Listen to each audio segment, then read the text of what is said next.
Hello there. Today I thought I'd take a look at a popular brand of Australian wine. So I have here a bottle of Penfolds Koonunga Hill Shiraz Cabernet 2019. So this is a wine from South Australia. Penfolds, probably one of the most influential wineries, certainly in South Australia, possibly throughout the entire of Australia, was founded in 1844 by Dr Christopher Rawson Penfold. He was an immigrant who'd come from the UK.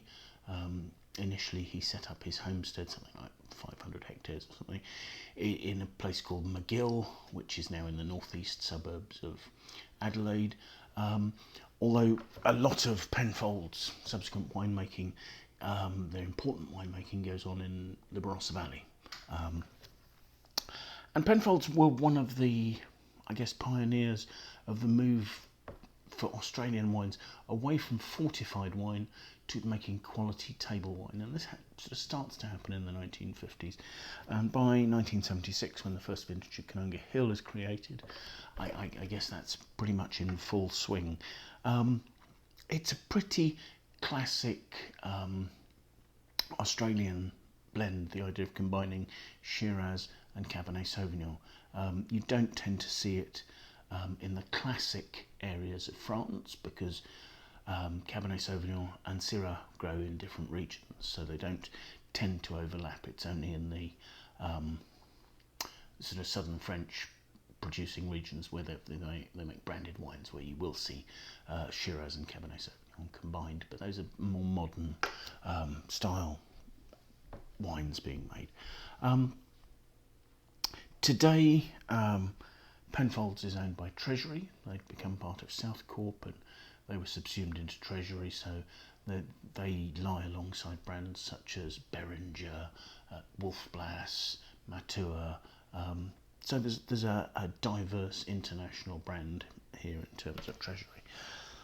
Koonunga Hill is originally named after a vineyard in the Barossa Valley, but today, for 2019 anyway, its fruit sources are listed as being not just the Barossa Valley but also the McLaren Vale, Langhorne Creek and Pathway. Pathway is on the limestone coast, sort of not quite, but down towards Coonawarra. So it's an area that gets quite good sunshine hours, but is cooled by the cooling influences of the ocean. So it's a combination of four fairly classic South Australian regions there. My understanding, this is a blend of 70% Shiraz with 30% Cabernet Sauvignon. And as I say, this combination, the blend of the two varieties, works really quite well because you have the richness, the softness, the ripeness of the Shiraz contrasting with the more sort of structured, leaner, more acidic style of the Cabernet Sauvignon. Because on its own, Cabernet Sauvignon can sometimes be quite lean. It sort of lacks a mid-palate, and the Shiraz can add that to it. So this is a very typical Australian blend for reds. 2019 evidently was a relatively dry vintage, which kept yields down, but meant quality was quite good. The wine, I believe, ferments in stainless steel tanks. It then ages for 14 months in a blend of French and American oak hogsheads. Those are all seasoned oak, so there's no new oak going there. And as I say, that's for 14 months. So there should be some oak influence just to tie the fruit together and stop it being too ebullient, but not a sort of a heap of obvious vanilla sort of notes. So let's see what we make of it, shall we? First thing to say is you've got a good, deep, dark colour there. I almost can't see through that. That's got a nice depth there.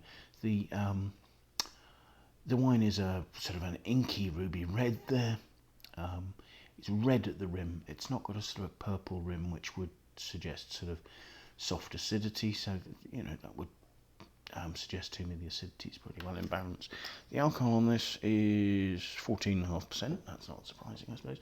And we can see some tears forming fairly readily on the glass. That and the fact that there's probably a fair amount of tannin here as well is giving it a certain amount of volume and weight in the glass. So let's have a sniff and see what we make of the aromas.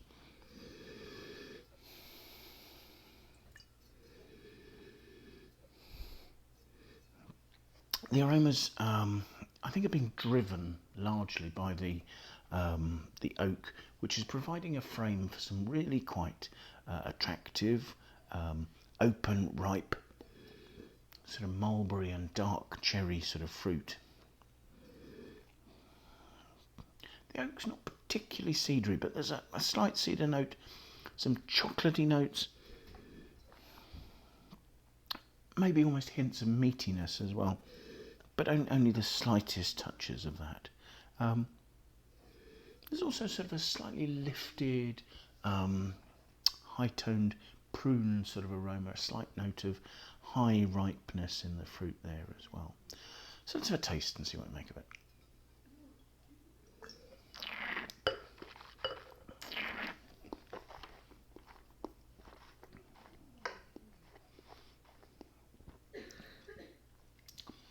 There's an initial minty freshness to the fruit. There's a certain amount of warmth. There's a real depth. There's a licoricey note coming through, almost like sort of Pontefract cakes. That's a slightly sweet licorice. There is a structure, but the structure is of supple, velvety textured, chocolatey textured tannins right across the mid palate there.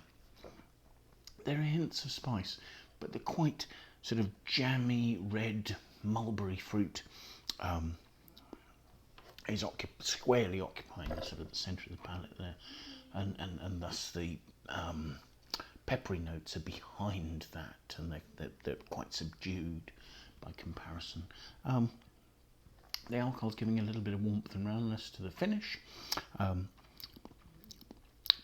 the fruit is such that the wine is ending up with that sort of jammy red mulberry note of fruit there.